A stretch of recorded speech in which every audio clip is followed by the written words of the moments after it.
Tôi Nhà rất cảm ơn quý khán thính giả đã theo dõi và ủng hộ cho tất cả những cơ sở thương mại vừa qua và trở lại với phần 2 của chương trình Gia đình và xã hội do Tôi Nhà phụ trách. Thưa quý vị, trong phần 1 vừa qua thì Tôi Nhà cũng hân hạnh được tiếp chuyện với giáo sư Dr. Krochak từ trường đại học Caustic Dominguez ở Los Angeles.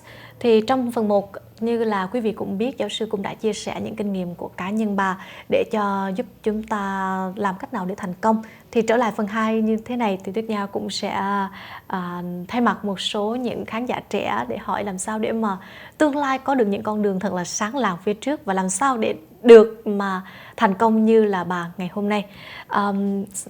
Hello, and we go back to the part 2 of the show, like I just mentioned to the audience that you are very, very successful person, that you have a very high position. That's, yeah, seriously, because a lot of people, especially Vietnamese people, they have a obstacle, is fear.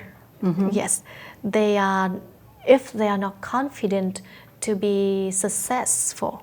So do you have any advices for them to accomplish the goal that they want to be? Well, absolutely. But first I would say I had many fears. Oh, yeah. You know, was I going to be successful at college? Could I really go to graduate school? All of those things. I think that's, you know, not an unusual feeling.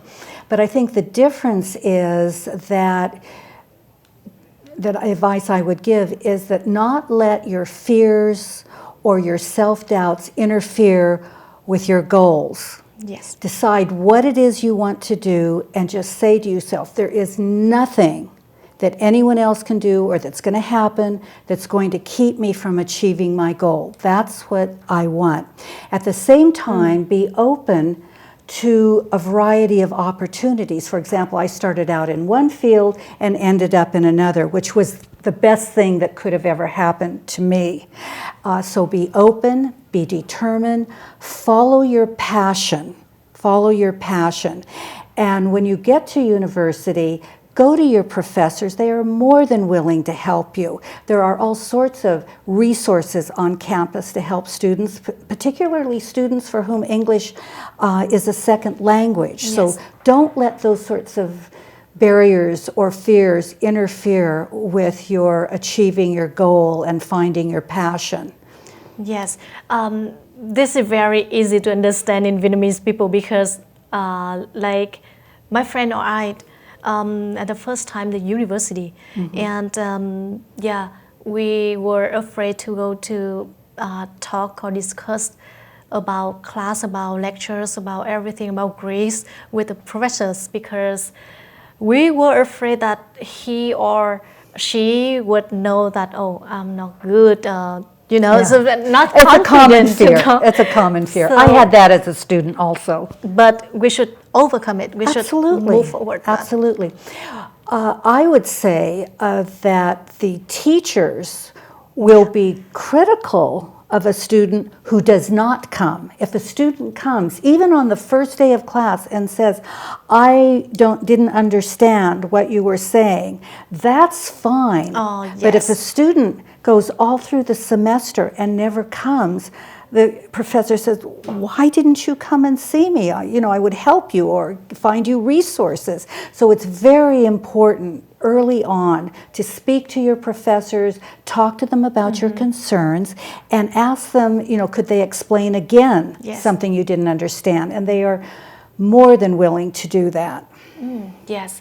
So, kính thưa quý vị, như là giáo sư đã nói, nếu như trong cuộc đời chúng ta sẽ có rất là nhiều những sự sợ hãi, nhưng mà chúng ta cần phải vượt qua những sợ hãi này và phải tự tin, nhất là đối với các học sinh nếu muốn đi theo các con đường và đi học lên ngoài bachelor degree, là master degree hoặc là thậm chí là PhD thì phải có sự nói chuyện hoặc là trò chuyện với các giáo sư, bởi vì các giáo sư sẽ luôn luôn giúp đỡ cho học sinh trong tất cả những điều kiện cần thiết.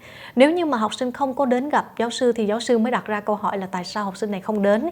Còn nếu như mà sinh viên mà đến gặp giáo sư để mà hỏi về bài tập, về cách làm sao để học tốt hơn thì giáo sư nào cũng đều vui vẻ để mà trả lời. Yeah, I just translated to the viewer, and among many communities you have worked with so far.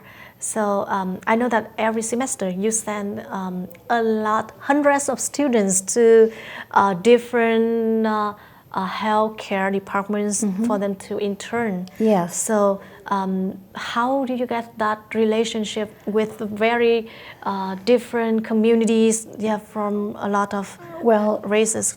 Yeah. That's right. It takes a lot of contacts with the community because, as you know, students have various interests, various career goals, things they want to try because they're not sure of. And so that's the purpose of an internship program. And in our program, students do 120 hours of interning in one semester. And for some students who are bilingual, for example, they're very sought after by some agencies because they are bilingual, they have a health science background and that. But I do contact many community organizations to find out if they will take an intern, and then we match what the needs of the agency are with the learning needs of the student so that they can have that experience. Oh, wow. So did you have any personal story that very interesting relating to your network, your travel, or because I know that you travel a lot to Asian I do travel countries.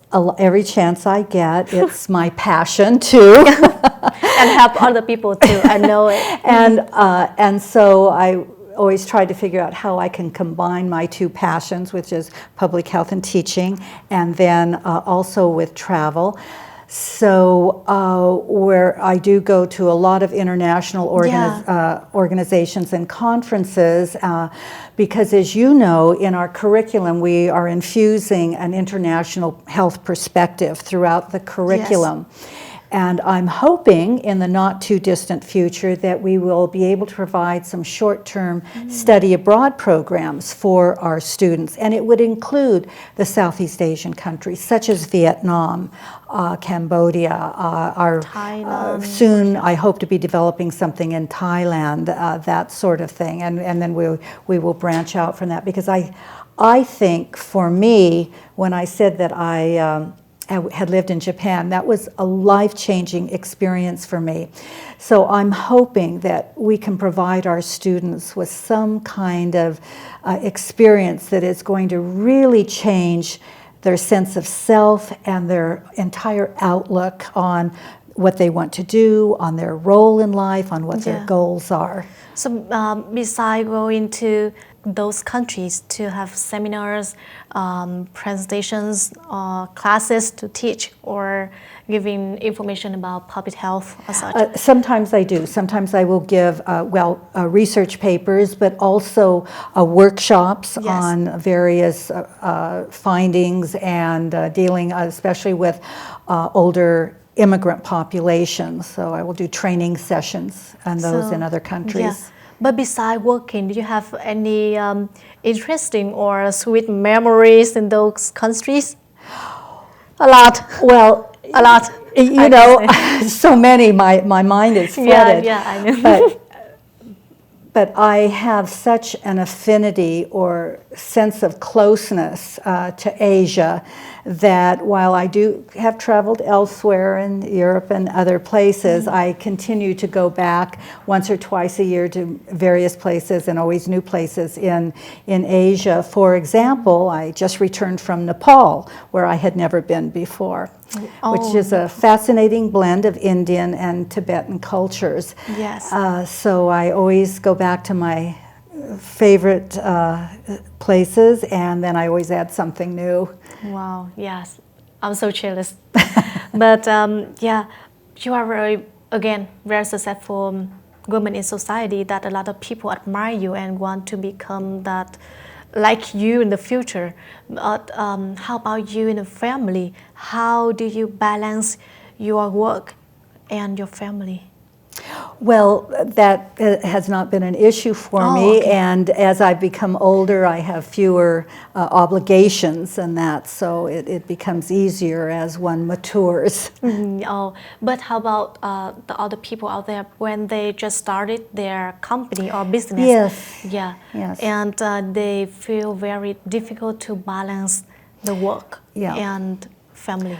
I would say the majority of our students are working, sometimes full-time.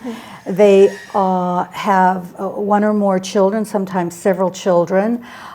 They are married or have single parents. Many of them have to take care of older parents, etc. So their commitment to their education sometimes gets challenged because of these other responsibilities. And there's never going to be the perfect time to get your education, because just when you think, well, as soon as this is finished or as soon as that is done, I'm going to go to school or that, there are ongoing challenges throughout the life cycle, and that's quite normal. What I say is that you have to be determined. You have to set your goal, and maybe you can't achieve it in the 4 years at the university. Maybe it's going to take 8 years, but the important thing is to just take those baby steps, to just get started, and eventually you're going to achieve what you set out to do. If you just have very short sentence or short words to give advice to the audience how to be successful, so what will you recommend them? I think it's determination. Decide that this is what I want. I'm not going to give up regardless of the obstacles. I will find a way around them. It may take me a little bit longer, but that's all right. And to be open to the many opportunities that may come your way. You may think they're not relevant, but I can tell you in almost every case they will be relevant to your taking the next step. And to find your passion, be open to finding what may be your life's work. Yes. Kính thưa quý vị, như là giáo sư vừa mới trình bày thì Tuấn Nhạc có hỏi là nếu như mà trình bày trong một câu ngắn gọn là làm sao để mà trở được thành công trong xã hội, thì giáo sư đã chia sẻ là phải biết xác định được mục tiêu của mình là gì, phải cố gắng để đạt được mục tiêu đó bằng mọi cách. Nếu như chúng ta phải mất đến 2-3 ngày hay 2-3 năm, 4-5 năm vân vân, không sao, mà hãy quan trọng nhất là không bao giờ bỏ cuộc với những mục đích cao cả mà mình đã đặt ra. Đó là điều rất là quan trọng. Ngoài ra phải luôn luôn open, tức là phải lắng nghe những lời xung quanh, phải tiếp nhận những lời xung quanh và hãy tự cho mình những cơ hội để mà có được những thành công trong cuộc sống. I very appreciate for you to coming to the station today to share to the viewers out there your experiences and recommendation and advices to young people out there how to be successful and how to balance their work and their family as well. It would be absolutely my pleasure. I'm really honored to be here. Thank you so much. Thank you so much for coming.